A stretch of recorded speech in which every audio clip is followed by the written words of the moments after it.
Science fiction സിനിമകളിലും നോവലുകളിലൊക്കെ നമ്മൾ കാണുന്ന രീതിയിലുള്ള വളരെ ഇൻട്രസ്റ്റിംഗ് ആയിട്ടുള്ള ഒരുപാട് മെഗാ പ്രൊജക്റ്റുകൾ ഇന്ന് ലോകത്തിൻ്റെ പല ഭാഗങ്ങളിലായിട്ട് നടക്കുന്നതായിട്ട് കാണാൻ പറ്റും.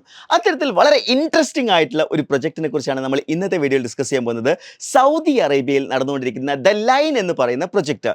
എന്താ ഈ പ്രൊജക്റ്റ് നോക്കിക്കഴിഞ്ഞാൽ 170 കിലോമീറ്റർ നീളത്തിൽ 200 മീറ്റർ വീതിയിൽ 500 മീറ്റർ ഉയരത്തിലുള്ള ഈ ഒരു ലീനിയർ സിറ്റി എന്ന് പറയുന്നത് ഒരുപാട് അത്ഭുതങ്ങൾ ഒളിപ്പിച്ചു വെച്ചിട്ടുണ്ട്. അപ്പോൾ ഇന്നത്തെ വീഡിയോ എന്ന് പറയുന്നത് ദ ലൈൻ പ്രൊജക്റ്റ് എല്ലാ ഡീറ്റെയിൽസും നമുക്ക് ഈ വീഡിയോയിൽ ഡിസ്കസ് ചെയ്യാം. അതേപോലെ തന്നെ ആ ഒരു പ്രൊജക്റ്റിന്റെ സ്റ്റാറ്റസ്, ആ ഒരു പ്രൊജക്റ്റിന്റെ ഡിഫിക്കൽട്ടീസും ചാലഞ്ചസും എല്ലാം നമുക്ക് ഈ വീഡിയോയിൽ വളരെ ഡീറ്റെയിൽഡ് തന്നെ പരിശോധിക്കാം. Let's welcome to entry. My name is Muhammad Shad. നമ്മൾ സൗദി അറേബ്യ എന്ന് പറയുന്ന രാജ്യത്തെ നമ്മൾ നോക്കുകയാണെന്നുണ്ടെങ്കിൽ സൗദി അറേബ്യ രാജ്യത്തിൻ്റെ ഏറ്റവും വലിയ വരുമാന സ്രോതസ് എന്ന് പറയുന്നത് ഓയിൽ ഇൻഡസ്ട്രി ആണെന്ന് നമുക്ക് നോക്കിക്കഴിഞ്ഞാൽ മനസ്സിലാക്കാൻ പറ്റും. വർഷങ്ങളായിട്ട് ലോകത്തിൻ്റെ ഏറ്റവും വലിയ ലാർജസ്റ്റ് പെട്രോളിയം എക്സ്പോർട്ടേഴ്സ് ആയിട്ടുള്ള ആളുകളാണ് സൗദി അറേബ്യ എന്ന് പറയുന്നത്. അവരുടെ വരുമാനത്തിൻ്റെ 60% ഈ ഒരു ഓയിൽ ഇൻഡസ്ട്രിയിൽ നിന്ന് തന്നെയാണ് വരാറുള്ളത്. പക്ഷെ നിങ്ങൾക്ക് എല്ലാവർക്കും അറിയാം, ഈ ഒരു ഫോസിൽ ഫ്രീ ആയിട്ടുള്ള ഒരു എൻവിറോൺമെൻറ്റിലേക്ക് അല്ലെങ്കിൽ ഒരു കാർബൺ ഫ്രീ എൻവിറോൺമെൻറ്റിലേക്കാണ് ലോകത്തിൻ്റെ ഒരു പോക്ക് എന്ന് പറയുന്നത്. അതുകൊണ്ട് തന്നെ ഈ ഒരു ഫോസിൽ ഫ്യൂവലിനെ മാത്രം ഡിപ്പെൻഡ് ചെയ്ത് കഴിഞ്ഞാൽ ഇൻ ഫ്യൂച്ചറിൽ പിന്നോട്ട് പോകാനുള്ള സാധ്യത, സാമ്പത്തിക മേഖലയിൽ പിന്നോക്കാവാനുള്ള സാധ്യത നിലനിൽക്കുന്നതായിട്ട് മിഡിൽ ഈസ്റ്റ് രാജ്യങ്ങളെല്ലാം മനസ്സിലാക്കിക്കൊണ്ടിരിക്കുന്ന ഒരു സമയമാണ്. അത് പ്രത്യേകമായിട്ട് നമ്മൾ പറയാന്നുണ്ടെങ്കിൽ ദുബായ് നമ്മൾ ഇതിൽ ഒരു ക്ലാസിക്കൽ എക്സാമ്പിളാണ്. ദുബായ് എന്ന് പറയുന്ന സിറ്റിയുടെ ഏറ്റവും വലിയ വരുമാനം എന്ന് പറയുന്നത് അത് ടൂറിസം, അതേപോലെ തന്നെ ബിസിനസ്, എക്സ്പോർട്ട് എന്നീ മേഖലകളിൽ ശരിക്കും ദുബായ് എന്ന് പറയുന്നത് ഒരു ഐക്കോണിക് ആയിട്ടുള്ള കൺട്രി ആയിട്ട് മാറിയിട്ടുണ്ട്. എന്നാൽ സൗദി അറേബ്യ പോലൊരു രാജ്യം എന്ത് ചെയ്തിട്ടില്ല, അത്രത്തോളം ഡെവലപ്ഡ് ആയിട്ടില്ല, അല്ലെങ്കിൽ പുതിയൊരു എക്കണോമിയിലേക്ക് തിരിയാനുള്ള ഒരു സമയമായി എന്ന് അവർ മനസ്സിലാക്കുന്നുണ്ട്. അപ്പോൾ അതിൽ വിഷണറി ആയിട്ടുള്ള സൗദി അറേബ്യയുടെ കിങ് പ്രിൻസ് ആയിട്ടുള്ള മുഹമ്മദ് ബിൻ സൽമാൻ ആണ് പുതിയൊരു ലീഡർഷിപ്പോട് കൂടി അദ്ദേഹം എന്ത് ചെയ്തിട്ടുള്ളത്, ഒരുപാട് പുതിയ പ്രൊജക്റ്റുകൾ അനൗൺസ് ചെയ്തിട്ടുള്ളത്. അതിൽ ഏറ്റവും പ്രധാനപ്പെട്ട ഒരു പ്രൊജക്റ്റാണ് നിയോം പ്രൊജക്റ്റ് എന്ന് പറയുന്നത്. വിഷൻ 2030യുടെ ഭാഗമായിട്ടാണ് എന്ത് ചെയ്തിട്ടുള്ളത്, അദ്ദേഹം നിയോം പ്രൊജക്റ്റ് ഇൻട്രൊഡ്യൂസ് ചെയ്തിട്ടുള്ളത്. ഈ നിയോം പ്രൊജക്റ്റിലാണ് ഞാൻ നേരത്തെ ഈ ഒരു വീഡിയോയുടെ ഇൻട്രോയിൽ പറഞ്ഞിട്ടുള്ള ദ ലൈൻ എന്ന് പറയുന്ന പ്രൊജക്റ്റിനെ കുറിച്ചുള്ള കാര്യങ്ങൾ സംസാരിച്ചിട്ടുള്ളത്. അപ്പോൾ ദ ലൈൻ എന്ന് പറയുന്ന പ്രൊജക്റ്റ് എന്ന് പറയുമ്പോൾ 170 കിലോമീറ്റർ നീളത്തിലാണ് ഈ ഒരു ബിൽഡിംഗ് നിലനിൽക്കാൻ പോകുന്നത്. ഇതൊരു ലീനിയർ ബിൽഡിംഗ് എന്നുള്ള രീതിയിലാണ്. ഈ 170 കിലോമീറ്ററിൽ 200 മീറ്റർ വീതിയിലും 500 മീറ്റർ ഉയരത്തിൽ, 500 മീറ്റർ ഉയരത്തിൽ എന്ന് പറയുമ്പോൾ പാരീസിലുള്ള ഈഫൽ ടവറിൻ്റെ അത്രയും ഉയരം തന്നെ എന്ത് ചെയ്യുന്നുണ്ട്, ഇവിടെ വരുന്നുണ്ട് എന്നുള്ള കാര്യം മനസ്സിലാക്കുക. അപ്പോൾ ഇതുപോലൊരു സിറ്റിയാണ് നിയോം പ്രൊജക്റ്റ് എന്ന് പറഞ്ഞിട്ടുള്ളത്. മാത്രമല്ല ഈ രണ്ട് സിറ്റിയുടെ രണ്ട് വശങ്ങളിലും മിറേഡ് ഗ്ലാസ്സുകളാണ് എന്ത് ചെയ്തിട്ടുള്ളത്, യൂസ് ചെയ്തിട്ടുള്ളത്. അപ്പോൾ നമ്മൾ ശരിക്കും നോക്കുകയാണെങ്കിൽ ഈ ഒരു പ്രൊജക്റ്റിലേക്ക് നോക്കുകയാണെങ്കിൽ വളരെ ഐസൊലേറ്റഡ് ആയിട്ടുള്ള ഒരു ലീനിയർ സിറ്റി ആയിട്ട് വേണമെങ്കിൽ നമുക്ക് ഇതിനെ കൺസിഡർ ചെയ്യാവുന്നതാണ്. അപ്പോൾ ഈ ഒരു ലീനിയർ സിറ്റിയുടെ പ്രത്യേകതകൾ നമുക്കൊന്ന് അനലൈസ് ചെയ്ത് നോക്കാം. ഇത് 3 ലെയേഴ്സ് ആയിട്ടാണ് എന്ത് ചെയ്തിട്ടുള്ളത്, ഈ ഒരു സിറ്റി രൂപകൽപ്പന ചെയ്തിട്ടുള്ളത്. അതിൽ ഏറ്റവും ടോപ്പ് ലെയർ എന്ന് പറയുന്നത് അവിടെ മരങ്ങൾ, അതേപോലെ ഏറ്റവും രസകരമായിട്ടുള്ള കാഴ്ചകളൊക്കെയുള്ള ഒരു പാർക്ക് ഏരിയകളൊക്കെ വരുന്ന രീതിയിലാണ് ഇതിലെ ടോപ്പ് ലെയർ വന്നിട്ടുള്ളത്. അതിലെ തന്നെ രണ്ടാമത്തെ ലെയർ, മിഡിൽ ലെയേഴ്സിലാണ് താമസ സ്ഥലങ്ങൾ, ബിൽഡിങ്ങുകൾ, അതേപോലെ മറ്റേ ഹോസ്പിറ്റൽസ്, അങ്ങനെയുള്ള ഇൻഫ്രാസ്ട്രക്ചേഴ്സ് ഒക്കെ വരുന്നത് ഈ രണ്ടാമത്തെ ലെയറിലാണ്. ഇനി താഴെയുള്ള മൂന്നാമത്തെ ലെയറിൽ വരുന്നത് പബ്ലിക് ട്രാൻസ്പോർട്ട് സിസ്റ്റമാണ്. അപ്പോൾ ഇവിടെയാണ് വളരെ ഇൻട്രസ്റ്റിംഗ് ആയിട്ടുള്ള മറ്റൊരു കാര്യം വരുന്നത്. ഈ ഒരു ലീനിയർ സിറ്റിയിൽ ഇതൊരു കാർ ഫ്രീ അല്ലെങ്കിൽ പ്രൈവറ്റ് ട്രാൻസ്പോർട്ടേഷൻ ഇല്ലാത്ത തരത്തിലുള്ള ഒരു സിറ്റിയാണ് അവർ ഇംപ്ലിമെൻറ്റ് ചെയ്യാൻ ഉദ്ദേശിച്ചിട്ടുള്ളത്. അതായത് ഇവിടെ കാറുകൾക്ക് സ്വന്തമായിട്ടുള്ള, നിങ്ങൾക്ക് കാറുകൾ ഉണ്ടെങ്കിൽ ആ കാറുകൾ ഉപയോഗിക്കാൻ കഴിയാത്ത രീതിയിൽ, ആ രീതിയിലാണ് ഇവർ എന്ത് ചെയ്തിട്ടുള്ളത്, ഇതിൻ്റെ ഒരു പബ്ലിക് ട്രാൻസ്പോർട്ടേഷൻ സിസ്റ്റം മാത്രമായിട്ട് ലിമിറ്റ് ചെയ്തിട്ടുണ്ട്. അപ്പോൾ അതിൻ്റെ ഒരു കാരണം എന്ന് പറയുന്നത് ഞാൻ നേരത്തെ പറഞ്ഞ പോലെ തന്നെ എൻവിറോൺമെൻ്റലി ഫ്രണ്ട്ലി ആയിട്ടും അതേപോലെ തന്നെ കാർബൺ ഫ്രീ ആയിട്ടും നിലനിന്ന് പോവുക എന്നുള്ള ഉദ്ദേശത്തോടു കൂടിയാണ് ഈ ഒരു പുതിയ സിസ്റ്റത്തിലേക്ക് അവർ വരുന്നത്. അപ്പോൾ ഈ താഴെ കൊടുത്തിരിക്കുന്ന ഈ താഴത്തിലുള്ള ഈ ഒരു പബ്ലിക് ട്രാൻസ്പോർട്ട് സിസ്റ്റം എങ്ങനെയാണ് വർക്ക് ചെയ്യുന്നത് നോക്കുകയാണെന്നുണ്ടെങ്കിൽ ഇതൊരു ഹൈ സ്പീഡ് ട്രാൻസ്മിഷൻ സിസ്റ്റമാണ് അവർ എന്ത് ചെയ്തിട്ടുള്ളത്, ഇംപ്ലിമെൻറ്റ് ചെയ്യാൻ ഉദ്ദേശിച്ചിട്ടുള്ളത്. അതായത് ഈ ഒരു സിറ്റിയിലൂടെ 20 മിനിറ്റ് കൊണ്ട് ഈ സിറ്റി പൂർണ്ണമായിട്ടും കവർ ചെയ്യുന്ന രീതിയിലുള്ള ഒരു പബ്ലിക് ട്രാൻസ്പോർട്ട് സിസ്റ്റമാണ് അവർ ഇംപ്ലിമെൻറ്റ് ചെയ്യാൻ ഉദ്ദേശിച്ചിട്ടുള്ളത് എന്നുള്ളതാണ് ഏറ്റവും ഇൻട്രസ്റ്റിംഗ് ആയിട്ടുള്ള മറ്റൊരു കാര്യം. ഇനി അതേപോലെ തന്നെ ഈ സിറ്റിയിൽ താമസിക്കുന്ന ഓരോ ആളുകൾക്കും അവർക്ക് വേണ്ട കാര്യങ്ങൾ, ഇപ്പോൾ സ്കൂൾ ആയിക്കോട്ടെ, ഹോസ്പിറ്റൽ ആയിക്കോട്ടെ, ഷോപ്പിംഗ് മാൾസ് ആയിക്കോട്ടെ, ഇതെല്ലാം 5 മിനിറ്റിൻ്റെ ഇടവേളകളിൽ ലഭിക്കുന്നു എന്നാണ് അവർ പറഞ്ഞിരിക്കുന്നത്. അപ്പോൾ അത്രയും എന്താ പറയുക, എഫിഷ്യൻ്റ് ആയിട്ടുള്ളൊരു ട്രാൻസ്പോർട്ടേഷൻ സംവിധാനം അവിടെ ഇംപ്ലിമെൻറ്റ് ചെയ്യും എന്ന് മാത്രമല്ല ഒരുപാട് ലേറ്റസ്റ്റ് ആയിട്ടുള്ള ടെക്നോളജികൾ ഉണ്ടല്ലോ.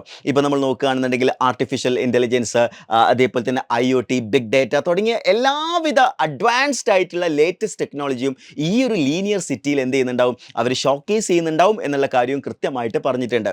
ഇനി നമ്മൾ നോക്കാൻ പോകുന്നത് ഇതെല്ലാം പറഞ്ഞിട്ടുണ്ടെങ്കിലും ഈ ഒരു ലീനിയർ സിറ്റി എന്ന് പറയുന്നതിന് ഒരുപാട് ചലഞ്ചസ് ഉണ്ട്. നമുക്ക് നോക്കി നോക്കാം എന്തെല്ലാം ചലഞ്ചസ് ആണ് ഈ ഒരു ലീനിയർ സിറ്റിയിൽ വരാൻ പോകുന്നത് എന്നുള്ളതാണ് നമ്മൾ നോക്കാൻ പോകുന്നത്. അതിൽ ഒന്നാമത്തെ കാര്യം എന്ന് പറയുന്നത് ഈ ഒരു പ്രൊജക്റ്റിൻ്റെ എസ്റ്റിമേറ്റ് തന്നെയാണ്. അപ്പോൾ നമ്മൾ നിലവിലെ സാഹചര്യത്തിൽ നമ്മൾ നോക്കുകയാണെങ്കിൽ ഇത് ഏതാണ്ട് ഒരു 1 ട്രില്യൺ എങ്കിലും ഇതിൻ്റെ ഒരു എസ്റ്റിമേറ്റ് ആവും എന്നുള്ളതാണ് മനസ്സിലാക്കാൻ സാധിക്കുന്നത്.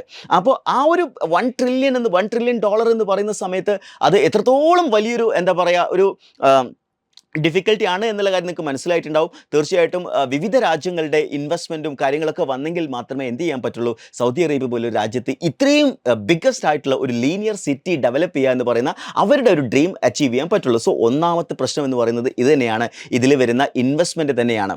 ഇനി രണ്ടാമതൊരു പ്രശ്നം നോക്കുകയാണെങ്കിൽ ഞാൻ ഇതിൽ പല ടെക്നോളജീസിനെ കുറിച്ച് നമ്മളോട് പറഞ്ഞു അല്ലേ. അപ്പോൾ ഈ ടെക്നോളജീസ്, നിലവിലുള്ള ടെക്നോളജീസിൻ്റെ ഏറ്റവും ഹൈ എൻഡ് വേർഷൻസ് ആണ് നമ്മൾ ഇതിൽ ഇംപ്ലിമെൻറ്റ് ചെയ്യാൻ അവർ ഉദ്ദേശിച്ചിട്ടുള്ളത്. ഉദാഹരണത്തിന് ഞാൻ നേരത്തെ 20 മിനിറ്റ്സിലുള്ള ഹൈ ട്രാൻസ്പോർട്ടേഷൻ സിസ്റ്റം. അങ്ങനെ ഒരു ട്രാൻസ്പോർട്ടേഷൻ സിസ്റ്റം എന്ന് പറയുന്നത് ഇപ്പോൾ ഫെമിലിയർ ആയിട്ടുള്ള അല്ലെങ്കിൽ കോമൺ ആയിട്ട് യൂസ് ചെയ്യുന്ന ഒരു സംവിധാനമല്ല.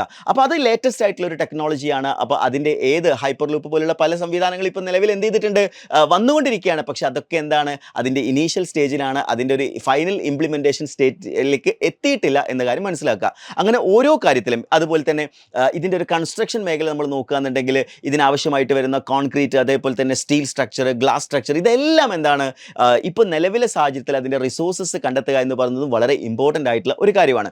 ഇനി മറ്റൊരു പ്രധാനപ്പെട്ട കാര്യം എന്ന് പറയുന്നത് ഇതിൻ്റെ എൻവിറോൺമെൻറ്റൽ ആസ്പെക്റ്റ് ആണ്. അപ്പോൾ ഇതൊരു കാർബൺ ഫ്രീ അല്ലെങ്കിൽ എൻവിറോൺമെൻറ്റൽ ഫ്രണ്ട്ലി എന്ന് നമ്മൾ പറയുന്നുണ്ടെങ്കിലും ഒരു 170 കിലോമീറ്ററിൽ ഒരു ലീനിയർ സിറ്റി ഒരു പ്രദേശത്തെ രണ്ടായിട്ട് എന്ത് ചെയ്യുന്നുണ്ട്, കൃത്യമായിട്ട് ഡിവൈഡ് ചെയ്യുന്നതായിട്ട് നമുക്ക് കാണാൻ സാധിക്കും. അപ്പോൾ ഈ ഒരു ആനിമൽസിൻ്റെയും അതേപോലെ തന്നെ ജീവജാലങ്ങളുടെയും ഒക്കെ നാച്ചുറൽ ആയിട്ടുള്ള ഒരു മൂവ്മെൻറ്റിന് അത് എന്ത് ചെയ്യുന്നുണ്ട്, അത് എഫക്റ്റ് ചെയ്യുന്നുണ്ട് എന്നുള്ളത് നമുക്ക് കാണാൻ സാധിക്കും. അപ്പോൾ ഇതൊരു എൻവിറോൺമെൻറ്റൽ ഫ്രണ്ട്ലി ആണോ എന്ന് ചോദിച്ചു കഴിഞ്ഞാൽ അങ്ങനെ പൂർണ്ണമായിട്ടും നമുക്ക് ആ രീതിയിൽ നമുക്ക് പറയാൻ പറ്റില്ല. പക്ഷേ കുറേ കാർബൺ ഫ്രീ ആയിട്ടുള്ള രീതിയിലുള്ള പബ്ലിക് ട്രാൻസ്പോർട്ടേഷൻ മാത്രമുള്ള സിസ്റ്റമൊക്കെ ആയിട്ട് അവർ ഇംപ്ലിമെൻറ്റ് ചെയ്യാൻ ഉദ്ദേശിച്ചിട്ടുണ്ട്. അവിടെയും ചെറിയൊരു പ്രശ്നം കിടക്കുന്നുണ്ട്. ഈ ഒരു പബ്ലിക് ട്രാൻസ്പോർട്ടേഷൻ സിസ്റ്റം മാത്രമാണല്ലോ ഈ ഒരു ലൈൻ പ്രൊജക്റ്റിലുള്ളത്. അപ്പോൾ ഒന്ന് ആലോചിച്ച് നോക്കിയേ, ഈ ഒരു ട്രാൻസ്പോർട്ടേഷൻ സിസ്റ്റത്തിൽ എന്തെങ്കിലും ഒരു ഫെയിലിയർ സംഭവിച്ചു കഴിഞ്ഞാൽ ആ ഒരു കംപ്ലീറ്റ് സിറ്റി എന്ന് പറയുന്നത്, ഇവിടെ നിങ്ങൾ മനസ്സിലാക്കണം, ലക്ഷക്കണക്കിന് ആളുകൾ താമസിക്കാൻ പോകുന്ന ഒരു സിറ്റിയാണ് ദ ലൈൻ എന്ന് പറയുന്നത്. അപ്പോൾ അത്രയും ആളുകൾക്കുള്ള ഈ ഒരു പബ്ലിക് ട്രാൻസ്പോർട്ടേഷൻ സിസ്റ്റത്തിൽ എന്തെങ്കിലും ഒരു ഫെയിലിയർ സംഭവിച്ചു കഴിഞ്ഞാൽ അവിടുത്തെ ഒരു കംപ്ലീറ്റ് മൂവ്മെൻറ്റിനെ ബാധിക്കുമെന്ന് മാത്രമല്ല അവിടുത്തെ ലൈഫ് എന്ന് പറയുന്നത് വളരെ ഹൊറിബിളായിട്ട് മാറാനുള്ള ഒരു സാധ്യതയും നിലനിൽക്കുന്നുണ്ട്.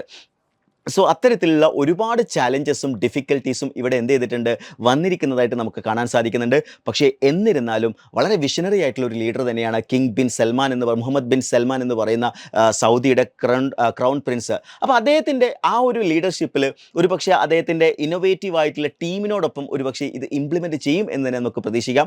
മാത്രമല്ല ഈ ഒരു പ്രൊജക്റ്റ് എന്ന് പറയുന്നത് സൗദി അറേബ്യയെ സംബന്ധിച്ചിടത്തോളം ലോകത്തിന് മുന്നിൽ അവരെ ഷോക്കേസ് ചെയ്യാൻ അവർ ഉദ്ദേശിക്കുന്ന ഒരു പ്രൊജക്റ്റ് തന്നെയാണ്. ഇപ്പോൾ കഴിഞ്ഞ വർഷങ്ങളിൽ നമ്മൾ നോക്കുകയാണെന്നുണ്ടെങ്കിൽ സൗദി അറേബ്യ എന്ന് പറയുന്നത് എല്ലാ അർത്ഥത്തിലും ഡെവലപ്പ് ചെയ്തുകൊണ്ടിരിക്കുന്ന ഒരു കൺട്രിയാണ്. ഫോർ എക്സാമ്പിൾ ഞാൻ കഴിഞ്ഞ മുൻ വീഡിയോയിൽ പറഞ്ഞിട്ടുണ്ടായിരുന്നു 2034 നടക്കാൻ പോകുന്ന സൗദി വേൾഡ് കപ്പ് ഉൾപ്പെടെ ഒരുപാട് ഇവൻറ്റ്സുകൾ സൗദിയിലേക്ക് വരുന്നതിൻ്റെ പിന്നിൽ പ്രധാന കാരണം എന്ന് പറയുന്നത് സൗദി എന്ന് പറയുന്നത് ഒരുപക്ഷെ ദുബായ് ഒക്കെ പോലെയുള്ള രാജ്യങ്ങളെ അനുസ്മരിപ്പിക്കുന്ന രീതിയിൽ വളരെ എന്താ പറയുക ഷോക്കേസ് ചെയ്യുക, ലോകത്തിന് മുന്നിൽ ഷോക്കേസ് ചെയ്യുക എന്ന് പറയുന്നൊരു പർപ്പസ് കൂടി അവിടെയുണ്ട്.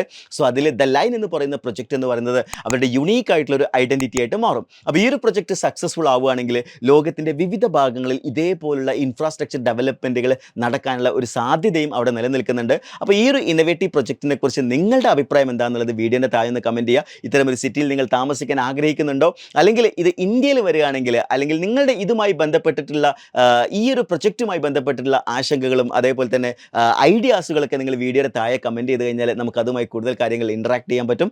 സോ മറ്റൊരു വീഡിയോയിൽ നമുക്ക് വീണ്ടും കാണാം. That's all for today. Thank you.